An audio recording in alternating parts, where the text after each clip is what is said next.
Malachi always trolls me and kills me, even though the point of the game is to be cooperative and to Mally.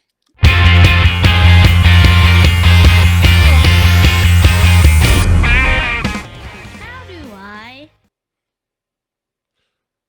I realized I didn't put a commercial break in the last episode for podcasts. I'm working on it. So yeah, part of what we're doing now is we might get actual commercials. So that's what the commercial break's always been there. But how do I? All right, this is one my therapist challenged me with this week. Oh. She says that you know there's a lot of things she said, but basically she tells me to start paying attention to show up to pay attention to how I show up for my family or how I show up for myself.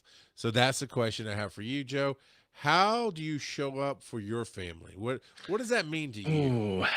Then we'll take notes and It just tell her the same thing. it definitely depends on the context. Like yesterday, one of my siblings was struggling severely, like thinking about ending things severely.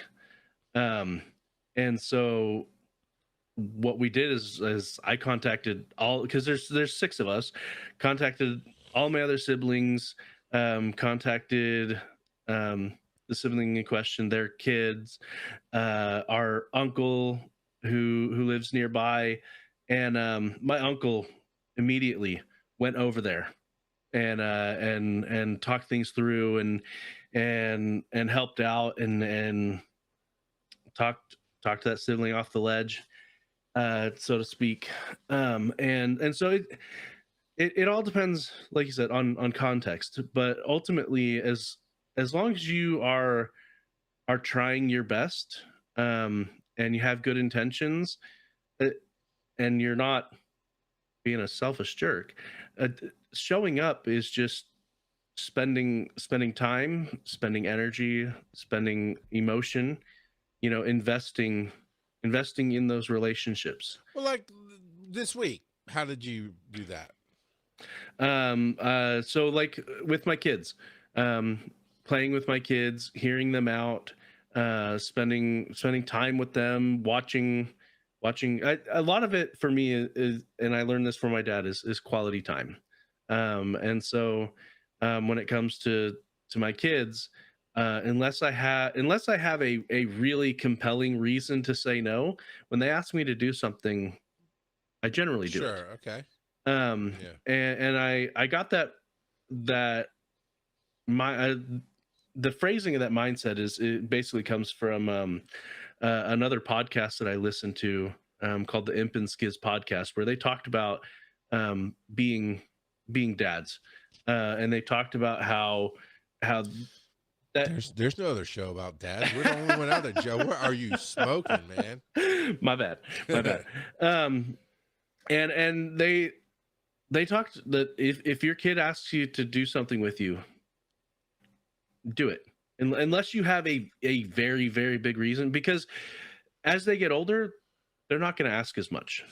They're Yeah. Yeah. you'll get ignored a lot more often. And so I haven't, I'll admit, I haven't done it as much as I should, because sometimes you're just not in the mood to play whatever random Yeah. B-rate game that Be- they've got that they want to play. And so like for instance, my boys, they really like Peak right now. And I've tried it a couple of times. I don't really care for it. And so oftentimes I'll try to be like, hey, can we play something Mm, else? But I still want to yeah. spend time with them, but I also want it to be fun for me as well. And so I've played it with them a couple of times, and Malachi always trolls me and kills me, even though the point of the game is to be cooperative and to Mally. right. What is wrong with you? But yeah. So the way you show up for family, at least for me, a lot of it is quality time. That can be a struggle, and I found that saying what you want is hard, but it is worth it. And it doesn't always work, and sometimes you're left without what you want. But I love that Ryland wants to. We're working on a show together, and he's excited when we talk about it and we connect in on it. Um, but he doesn't approach me and go, "Hey, is we haven't done one in a minute. What's next?" Which I hope that's the next level. That's what I hope for. But I appreciate when I go, "Hey, let's do an episode of our show today."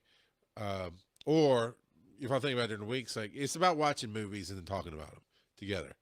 And we're gonna find our own little grasp on it and twist on things. But I brought him Fifth Element. We watched it and we talked about it. He had never seen it, and then he brought me That's a good one.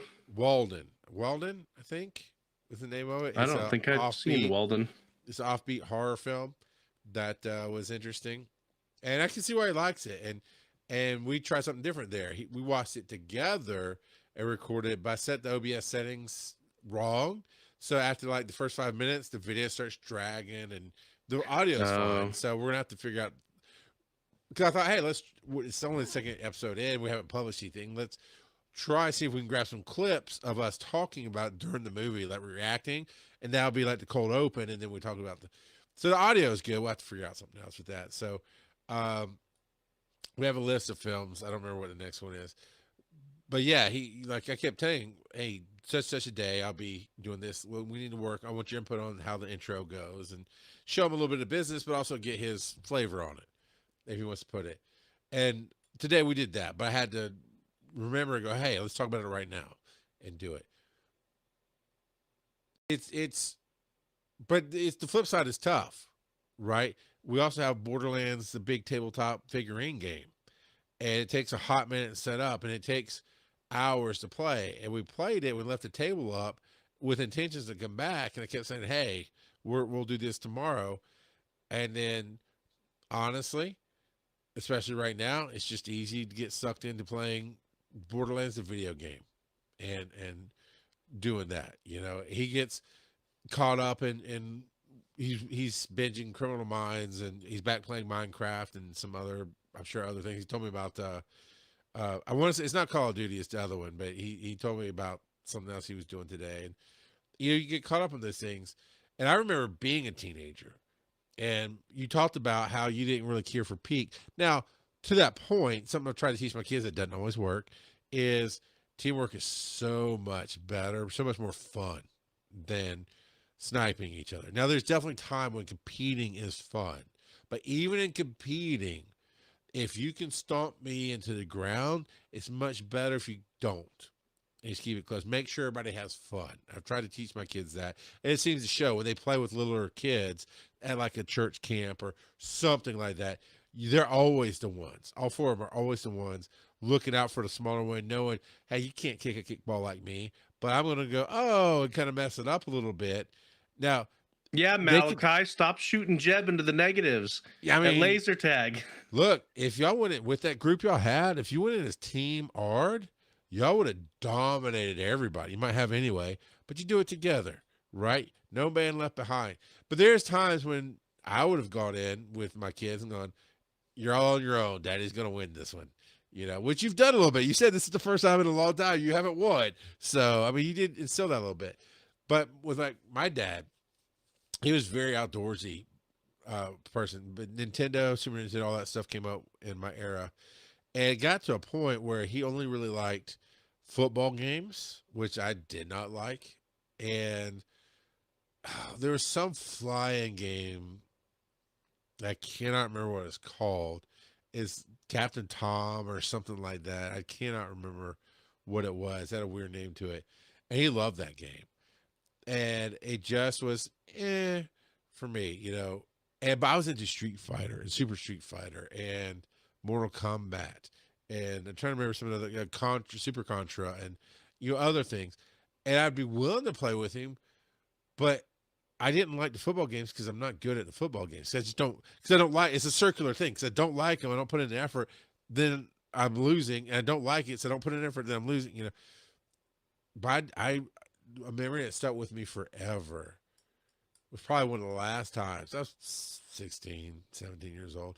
Also, by that point, between 15 and 17, you're really friends and moving into the world of driving and working and building a life. And it is hard as parents to go through that. Sometimes because you're used to right now, Joe, if you wanted, if you were so inclined, you could go get Jebby out of bed and you could stay up playing Switch all night, right? No problems. Until the next day when you Sure, love right? I mean, grumpy. there's always, but you know what I'm saying.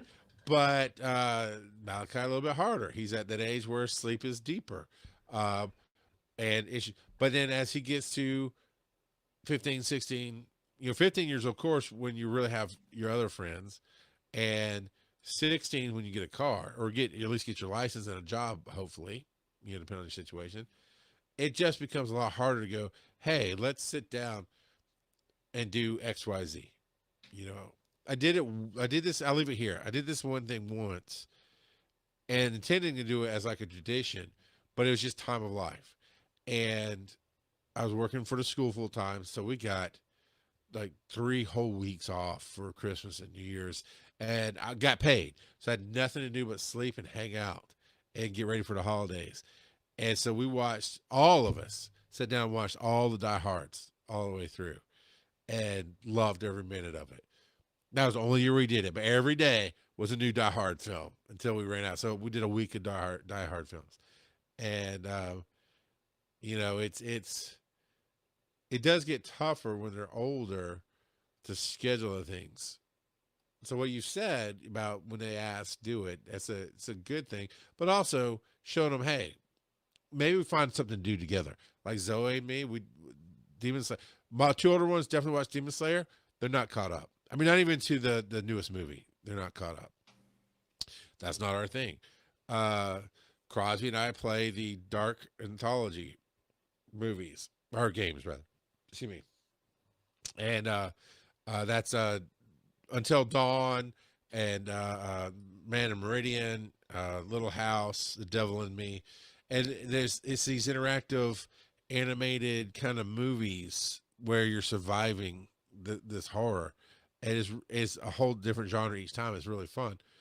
But yeah, it's finding that thing to do with them is important. And I look forward to hopefully some point in life, either now as they're younger or maybe when they're older and they have some time, say, hey, let's do this again. Let's sit down and play this Borderlands game. And it's a lot. It is a lot, but we love it. We love when we do it. But also, this is the thing I want to give out for fathers. And Joe, you can jump in and then we can move on to whatever we got racked up next. But it's when we're growing up, we look at our parents. It's almost this sense of perfection. It's what we know is that's the goal, right? Ultimately, in the back of our minds as kids, this is what we know what adulting is like. This is life. This is normal. So we expect to be this when we grow up. And a lot of times things do get hidden. And I can tell you, I am much, I don't know if my son's still listening or if any of the other kids will see this or whatever, but I am willing at any time. Hey, let's watch this thing. Let's do this thing. Let's go out in the backyard and make a fire and hang out. As long as I'm not gonna do it now, it's freezing. But as long as it's reasonable, I'm always down to do those kind of things because you don't know. You don't know when the next time is. Maybe for Father's Day, we bring our kids, as many that will come into our studios and have a big dad and kid round table for Wise and Nerdy. Because we both have the space and can work that out. I don't know. All right. So yeah. So there's that.